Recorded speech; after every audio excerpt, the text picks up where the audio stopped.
हाय सांग मैंने आज रविवार संडे थिला तो आमे बसिकी चिंता कलु ए मेघुआ पाग को आमे गोटे क्या पिकनिक जीवा बोली तो आज रविवार समस्ते फांका थिलु घरे तो पलई गलु आमे बारीपदारे थिबा मंचा बंधा जगह को फरेस्ट बंगला बोली गोटे जगह अच्छी तो से जंगल को आमे चली गलु पिकनिक करने को सकाळु सकाळु मटन नहीं आसिकी आमे चलिलु जंगल अभिमुखे फाइनाली मंचा बंधा आम पहुँची गलु तो यही भितर हूँ जंगल टी पड़ो देखु गेटा पड़ा गेट भीतर आम पशिगलु जंगल पूरा जंगल भरा परिपूर्ण आम मंचा बंधा एरियाटा तो फास्ट टाइम आम आज पिकनिक करने आसीगलु तो आम जगह खोजी खोजी आसी पहुँची गलु कौटी करूँ देखला बेलू गोटे गछ मूल मु डाकिदेली ये देखिली गोटे गछ अच्छी गछ तले ये आम चूली भी थिला तो फाइनाली आम ये बनवाई मनस्थ कलु आम ये रोषे करूँ तापर काका साथ कथबार्ता होगी आम चलिलु चूली धरवाई चूली बन सारिकी आम निआ लगेदेलु काठ फाट जोगाड़ कर सारा पर देखीदेलु जगह देखु ये सब आम जिनस पत्र नहीं पानी बोतल कर फाइनाली आम चूली धरीदेलु चूली लगिगला चूली जलू न था लिभि जाए पुणी धूआं होता है बहुत कष्ट चूली को धरलु जेहतु माटी उदा थिला वर्षा पाग थिला चूली लगिगला निआं भी बहुत भल हो तो जेहेतु तातला थिला प्याज पड़गला कड़ई प्याज को कटर कटर कटर कटर नाड़ी दे सारापर किसी समय प्याज टी आम छाड़देलु नाली हाँपाई तो प्याज टी नाली हो गलापर से किसी देखु प्याज पूरा मौलीगला ये हूँ काका पेट आम जो काका जी अच्छा पेट टी बहुत बड़ तो से देखईदे मो पेट टी बहुत बड़ ये पेटर आज मुझे सब खाईदेवी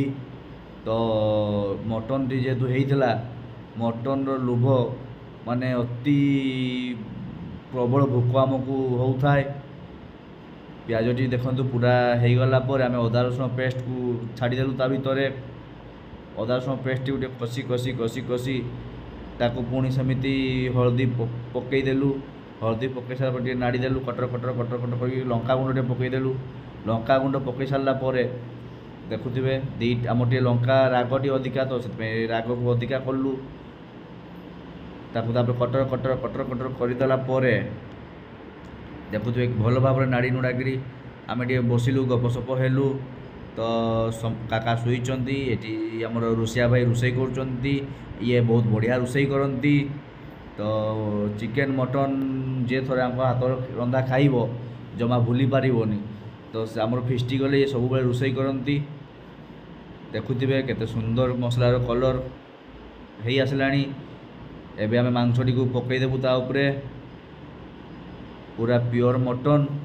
आमर ये नहीं आम 1.5 किलो मटन तो मटन को पकई सारिकी भल भाव आम नाड़ा नुड़ी करदेलु नाड़ा नुड़ी करी किसी समय ताकू आम पूरा भल भाव नाड़ी नुड़ाक मिसईदेलु मसला सांगे मिसीगला किसी समय आम छाड़देबू पुणी सी फुटियापाई नाड़ी नुड़ाक पूरा केते सुंदर भाव में देखु मिसईदेले मसला सांगे मिसई मुसाक रेडी करदेलु एबे टिके पानी बाहरला पुणी नाड़ीदेलु देखु केते सुंदर जंगल पूरा भरा एठू आसतु आपण मैंने फिस्टी करूँ नवेम्बर डिसेम्बर बहुत भीड़ था ये जगहटी देखुवे केते सुंदर फुटीगला आमर मटन टी पानी भी बाहर लगिला आउ टिके परे आमर आउ टिके पानी देखु ओल्लैदेलु आम मटन टी सुंदर ग्रेवी होती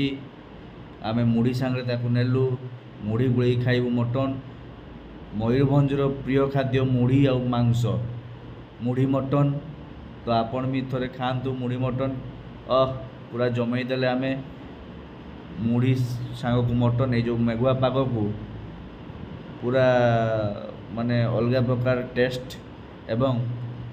अलग प्रकार माने स्मोकी फ्लेवर जो चूली रे होता तार चूलीर जो स्मोक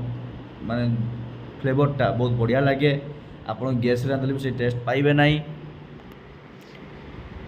ସମସ୍ତେ ରୁଟି ଖାଉଛନ୍ତି, ମୁଁ ମୋର ମୁଢ଼ି ଖାଉଛୁ। ମୁଢ଼ି ସାଙ୍ଗରେ ବହୁତ ବଢ଼ିଆ ଲାଗୁଛି। ତ ସମସ୍ତେ ଆମେ ଖାଇ ମାନେ ଏନ୍ଜୟ ସହକାରେ ଆମେ ଖାଇଲୁ। ରୋଷେଇ ବି ବହୁତ ବଢ଼ିଆ ଭାବରେ ହେଇଗଲା, ବହୁତ ଜଲ୍ଦି ଏବଂ ବହୁତ କମ୍ ସମୟ ଭିତରେ ଆମେ ରେଡ଼ି କରିଦେଲୁ। ଆମର ଭାତଟି ହେଇଗଲା ପରେ ଆମେ ଏବେ ଫାଇନାଲି ଭାତ ଖାଇଲୁ। ଭାତ ଖାଇସାରିବା ପରେ ସମସ୍ତେ ଖିଆପିଆ କରିସାରିଲୁ। ଦେଖନ୍ତୁ ପୁରା କଢ଼େଇ ସଫା। ଏବେ ଆମେ ବାହାରିଲୁ ଘରକୁ ବାହାରିବା ପାଇଁ। ତ ଜଣେ ଖାଇ ଖୁଆକି ପୁରା ରେଷ୍ଟ ନେଇଛନ୍ତି,